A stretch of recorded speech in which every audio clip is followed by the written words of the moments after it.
याच्यामध्ये नाही वचननाम्यामध्ये तुम्ही एवढा विकास करताय, नागपूरचा इतिहास लिहिला जाईल. गडकरी, फडणवीस, बावनकुळे या त्रिकुटानं चांगलं काम केलं. काही हे नाहीये, विरोधकांकडे काही मुद्दे नाहीये, कोराडी मंदिर वगैरे काही याच्यात नाहीये. सगळं काम झालं, सगळं झालं. दुसरीकडे म्हणजे विरोधकांचं टी चंद्रशेखर ते पी चंद्रशेखर सगळं विकास सुरू आहे नागपूरचा. तर एक विषय दुर्लक्षित दिसतोय. आपण एफडीडी लावणार होतो कोराडी पॉवर प्लांटला. एफडीडी लावल्यानंतर फ्लू गॅस डिसल्फरायझेशन, त्याच्यातून सल्फर तयार होणार, जिप्सम तयार होणार. त्यानंतर राखड बनली आहे जवळपास 2-3 कोटी टन आपल्या याच्यामध्ये. तोही प्रश्न आहे. महानगरपालिका हे सगळं म्हणजे महानगरपालिका एमएससीबी जनरेशन सरकार महसूल हे सगळं एकत्र करून महानगरपालिका आगामी निवडणुकीमध्ये या संदर्भात काय करणार आहे, कारण की थोडासा प्रश्न नागपूरच्या काही प्रभागामध्ये हा आहे. आपण 2-3 विषयाच्यामध्ये पुढे जातोय. एक तर एमटीबीच्या टेंडराचा अंतिम डेडलाईन हायकोर्टमध्ये खूप दिवस थांबलं होतं. पण आता माननीय देवेंद्रजी यांच्याकडे आता आहे, त्यांनी आता ही निर्णय पूर्ण करून हायकोर्टमध्ये आम्ही कमिटमेंट केला की अग्रीमेंट केला की आम्ही बांधकाम करतोय. दुसरं ही ते राख आहे पुराठी जी आपल्या नागपूरला त्रास देतं, ही राख उठून आता एवढ्या नागपूर शहरामध्ये, नागपूर जिल्ह्यामध्ये आता पर्यावरणची एक परवानगी दिली आहे. जेवढ्या पाचगावच्या माईन्स आहे, उमरेडच्या माईन्स आहे, मटकादेरीच्या सर्व जितक्या माईन्स आपण दगड माईन आहे, मुरुडखाना आहे, या सर्वांना फिलअप करून त्या जागा समतल करून त्यानंतर त्याचं मुरमीकरण करून या सर्व जागा पुढच्या काळामध्ये वेगवेगळ्या प्रोजेक्ट करता वापरण्याची योजना आपण तयार केली. माननीय देवेंद्रजी याला मान्यता दिली, पर्यावरण विभागाची मान्यता येईल आणि संपूर्ण राख आम्ही ऍडमेंट काढून या सर्व कॉरीचं फिलिंग करून त्याचा संपूर्ण जागा आपल्या शासनासाठी वेगळ्या प्रकल्पाला वापरणार आहोत. लाडकी बहीण योजनेबाबत एक प्रश्न आहे, याच्यापासून थोडा विचार होत आहे. काँग्रेसने मागणी केली आहे की निवडणूक होईपर्यंत लाडकी बहिणीला डिसेंबर आणि जानेवारीला निधी देण्यात येऊ नये. मकर संक्रांतीचा सण आहे, तो महिलांसाठी महत्वाचा असतो आणि काँग्रेस अशी डिमांड करते. याच्यावर बीजेपीची भूमिका काय आहे? काँग्रेसने यापूर्वीही ही योजना जेव्हा सुरू केली तेव्हा उच्च न्यायालयामध्ये पिटिशन केली. नाना पटोलेंचे अत्यंत जवळचे, त्यांचं नाव तर घेत नाही, त्यांनी हायकोर्टमध्ये पिटिशन केली. एक काँग्रेसचा नेता जसा बोलला की आमचं सरकार आलं आमची लाडकी बहीण योजना बंद करू. आणि आता तर काँग्रेसचा महिलाबद्दलच्या जो त्यांचा खरा रूप आहे तो समोर आला.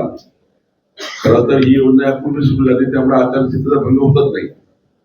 लाडक्या बहिणीची योजना आधी सुरू झाली आहे, त्यामुळे या आचारसंहितेचा त्या योजनेचा संबंध नाहीये. राज्य शासनाची कंटिन्यू योजना आहे. पण लाडक्या बहिणीला मकर संक्रांतीपूर्वी पैसे मिळू नये असं पत्र आणि ही निवडणूक आचारसंहिता भंग असं पत्र काँग्रेसने देणे हे खरं तर काँग्रेसच्या महिला विरोधी धोरणाचं मोठं या ठिकाणी प्रतीक आपल्याला दिसत आहे, प्रदर्शन दिसत आहे. आणि त्यामुळे आम्ही राज्यभर त्याचा निषेध करतो आहे. काँग्रेसने महिलांचे पैसे थांबवण्याकरता जो आज हा अत्यंत चुकीचं पत्र निवडणूक आयोगाला दिलं. खरं तर आता आमच्या लाडक्या बहिणीच या काँग्रेसला किंचित केल्याशिवाय राहणार नाही, काँग्रेसला हद्दपार केल्याशिवाय राहणार नाही आणि काँग्रेसला खऱ्या अर्थाने जमिनीत गाळल्याशिवाय राहणार नाही. आमच्या महायुतीने या ठिकाणी हा निर्णय घेतला आहे. लाडक्या बहिणीचे पैसे जातील, ते पैसे त्यांच्या हक्काचे आहेत, योजनेचे आहेत. आणि ही योजना काही नवीन नाही, ही महानगरपालिकेची योजना नाही, जुनीच योजना आहे. त्यामुळे याचा संबंध महाराष्ट्राच्या एकूण 2.5 कोटी लाडक्या बहिणीशी नाही. निवडणुका काही ठिकाणीच आहेत, 29 ठिकाणी, पण संपूर्ण राज्याच्या लाडक्या बहिणीचे पैसे थांबवा. संपूर्ण राज्याचे 2.5 कोटी लाडक्या बहिणीचे पैसे थांबवा. ज्या ठिकाणी आचारसंहिता आहे त्या ठिकाणी थांबवा. आणि संपूर्ण राज्यामध्ये त्यांनी हा लाडक्या बहिणीच्या विरुद्ध दहशतवाद तयार केला आहे. हा दहशतवाद आमच्या लाडक्या बहिणी खपवून घेणार नाही. की भाजप रामाच्या नावाने मतांची भीक मागतं. त्यांनी काम केलं नाही, काम केलं असतं तर रामाच्या नावाने मतं मागण्याची वेळ आली नसती. कोणी म्हटलं? वडेट्टीवारनी कितीतरी वेळा त्यांच्या भाषणात जय श्रीराम म्हटलाय.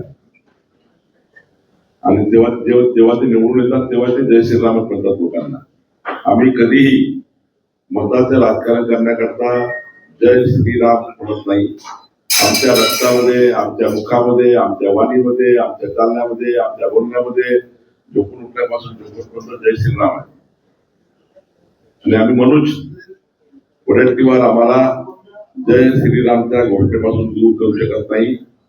वडेट्टीवार हे मताचे राजकारण करून एका विशिष्ट समाजाच्या मताचे राजकारण करून लागून चालन करण्याचा प्रयत्न करतात आहे. आणि जय श्रीराम आमच्या हृदयातून ते काढू शकत नाही. हा आमचा बलस्थान आहे, आमचं हृदयाचं स्थान आहे. आम्ही या ठिकाणी भगवान प्रभू रामचंद्रांची ही जी आमच्या आध्यात्मिक सांस्कृतिक धरोहर आहे ती आम्ही आमच्या बोलण्यात चालण्यातून कायम ठेवून वडेट्टीवारला काही लोकांचं, काही धर्माचं लागून चालन करून मतं घेण्याकरता वडेट्टीवारचे बोलतात आहे. तारीखेला त्याच्यामध्ये मोठ्या प्रमाणात विकास कामं दाखवली, पण तुमच्या मित्र पक्षाने काल राष्ट्रवादीतर्फे प्रफुल्ल पटेलांनी गंभीर टीका केली आहे, रस्त्यांवर टीका केलेली आहे.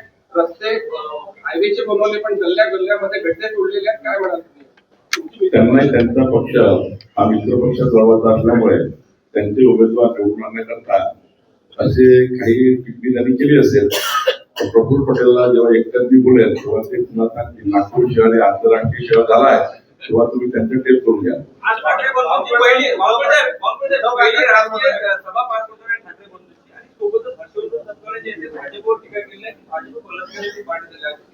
हर्षवर्धन सपकाळ सध्या राहुल गांधीच्या गुडलीमध्ये येण्याकरता त्यांचं पद जाऊ नये म्हणून ते तसे वागतात आहे. नगरपालिकेच्या वेळी त्यांचा पराभव झाला, किंचित झाले तेव्हाच त्यांचं पद जाणार होतं. पण आता देवेंद्रजीवर भाजपवर टीका करून राहुल गांधीकडे मेरिट पळवत आहेत, बाकी काही नाही. ठाकरे काल म्हणाले की समोर खड्डा आहे हे दाखवणारा मित्र फडणवीसांनी गमावलेला आहे. त्यांनी मातोश्रीवर टीका करणं बंद केलं तर त्यांचे दरवाजे उघडे होऊ शकतात. तुम्ही कसं बघताय? ते म्हणाले खरा मित्र तो चुका दाखवतो. देवेंद्रजीच्या मुख्यमंत्री पदाच्या वेळी पाठीत खंजीर खुपसणारे कधीच मैत्रीची भूमिका पूर्ण करू शकत नाही. देवेंद्रजीच्या पद प्रतिष्ठेला धक्का लावणारे उद्धव ठाकरे आहेत. ज्यावेळी देवेंद्रजी मुख्यमंत्री बनण्याच्या अंतिम त्या ठिकाणी करायचा होता 2019 मध्ये, तेव्हा उद्धव ठाकरेंनी त्यांच्या पाठीत खंजीर खुपसला. आज नेतृत्वाची भाषा बोलणे हे या ठिकाणी मला वाटतं की त्यांच्या सुधारणा झाली असेल कालाने, पण हेच उद्धव ठाकरे त्यांनी देवेंद्रजीच्या पाठीत खंजीर खुपसून देवेंद्रजीला सत्तेच्या बाहेर ठेवण्याचं काम केलं. आणि देवेंद्रजीचं पद हिसकून या राज्याची अधोगती उद्धव ठाकरेंनी केली. आता मैत्री वगैरे शब्द हे निवडणुकीला भावनात्मक वापरावे लागतात. देवेंद्रजीच्या प्रचाराची धार कमी होईल असं त्यांना वाटतं, पण देवेंद्रजी म्हणजे डेव्हलपमेंट आहे, डेव्हलपमेंट म्हणजे देवेंद्रजी आहे. त्यामुळे या प्रयत्नाला काही अडचण नाही. दयाशंकर तिवारीच्या रस्त्यावरती घर आहे, अजूनपर्यंत ते चौकीकरण झालेला नाहीये. दयाशंकर तिवारीचं घर हे 3, 4, 5 पिढ्यापासून त्या ठिकाणी आहे. त्यांचं स्वामित्व आहे, त्यांची मालकी आहे. आणि निश्चितपणे जेव्हा रस्ता आम्ही उभा करू तेव्हा दयाशंकरनी ते घर त्या ठिकाणी जाईल, चिंता करू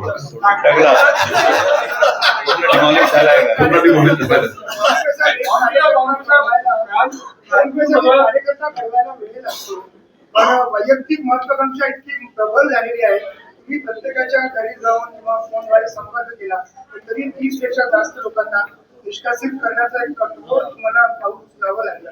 पण अजूनही 3-4 दिवस आहेत, आणखी काही प्रयत्न केले जाणार, कारण 100 ओलांडण्याचं जे स्वप्न आहे किंवा 31 पर्यंत पोहोचण्यात होतं त्याच्यामुळे कुठेतरी बाधा उत्पन्न होण्याची भीती आहे. नाही, आता आम्ही खूप समजावण्याचा प्रयत्न केला. आम्ही सर्व देवेंद्रजी, मी, नितीनजी, आमचा एक व्यासपीठ या सर्वांनी त्याला समजावण्याचा प्रयत्न केला. पण ठीक आहे, आता कारवाई झाली आहे, आता वापसी नाही. आणि जनतेला आता कळलं आहे की हे यांनी बंडखोरी केली आहे आणि नागपूरची जनता बंडखोरला मत देत नाही. नागपूरची जनता ही भाजपच 120 करेल. एका प्रभागामध्ये 4 वार्ड आहेत आणि मागच्या वेळची लोकांची तक्रार अशी आहे की जो कॉर्पोरेटर समजा 1A मध्ये आहे तर तो सांगतो त्याच्याकडे जर लोक गेले तर तो सांगायला की ही समस्या B मधली आहे, माझी नाहीये. तर या तुमच्या कॅम्पेन मध्ये तुम्ही या गोष्टीला कसं टॅकल करणार?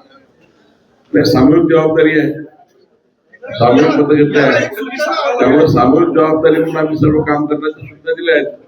आणि बाकी मग आमचे वरिष्ठ नेते आम्ही लक्ष टाकतो, आमदार लक्ष टाकतात, त्या ठिकाणी महापौर लक्ष टाकतात, स्टँडिंग कमिटी चेअरमन लक्ष टाकतात. आणि हा जो समन्वय आहे तो असमन्वय न होऊ देणे हे त्यातली महत्वाची बाब आहे. पुष्कळ ठिकाणी तक्रारी आहेत या तुमच्याकडे कमी दिवस आहेत. काँग्रेसने तुमच्याप्रमाणे काँग्रेसने लाडकी बहिणीच्या पाठीत गंजी खूपच आहे. मी जनतेपर्यंत हा कथा पोहोचवतो. आमच्याकडे 1,51,00,000 सदस्य संख्या असलेली भाजप आहे. आमच्याकडे 1,00,000 सक्रिय सदस्य असलेला कार्यकर्ता आहे.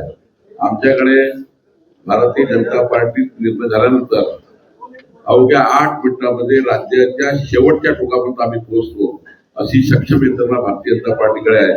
त्यामुळे उद्यापर्यंत राज्यामध्ये लाडक्या बहिणीला 2.5 कोटी लाडक्या बहिणीपर्यंत हा विषय निश्चितपणे पोहोचेल. आणि आपली मीडियात आहे